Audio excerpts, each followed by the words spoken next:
ఆయన ఉన్న ఇల్లు నెల్లూరులో ఉంది, ఆ విలేజ్ లో ఉంది. ఆ విలేజ్ ను కూడా మీరు కొంతమంది ముందుకు వచ్చారు, మేమే కొంటామంటున్నారు. ఏం చేస్తారు, కొంచెం వర్కౌట్ చేయండి. దాన్ని కొని ఒక మెమోరియల్ గా మనం తయారు చేసే, శాశ్వతంగా ఎవరు వచ్చినా అక్కడ పోయి చూసేట్టుగా ఒక మ్యూజియం తయారు చేద్దాం. ఒకవేళ ఆయన వాడిన వస్తువులు గాని ఏవైతే ఆ యొక్క ఎవిడెన్స్ ఉన్నాయో అవన్నీ కూడా అక్కడ పెట్టి ప్రజలకు స్ఫూర్తినిచ్చే విధంగా ముందుకు పోతాం.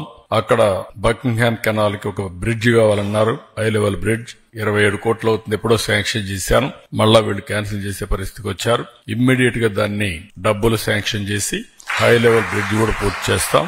అదే మరిగా కూడా ఒక ప్రైమరీ హెల్త్ సెంటర్ కి ఆర్థిక సహాయం చేయమన్నారు, అది కూడా ఇమ్మీడియట్ పెట్టి one of the best primary health centre అక్కడ కట్టిస్తాం. 1 కోటి 2 కోట్లు అయితే ఎంతైనా సరే 1.5 crores అవి కూడా ఖర్చు పెడతాం. అక్కడ ఒక హై స్కూల్ బిల్డింగ్ ఉంది, ఆ స్కూల్ బిల్డింగ్ సరిగా లేదని చెప్పి ఒక ఇది ఇచ్చారు. ఆ హై స్కూల్ బిల్డింగ్ ఎంత అయితే అంత 5 కోట్లు అవుతుందా 10 కోట్లు అవుతుందా కట్టి ఒక ఆధునికమైనటువంటి బిల్డింగ్ కట్టి ఆ హై స్కూల్ కూడా ఆయన పేరు పెడతామని చెప్పి కూడా నేను తెలియజేస్తున్నాను.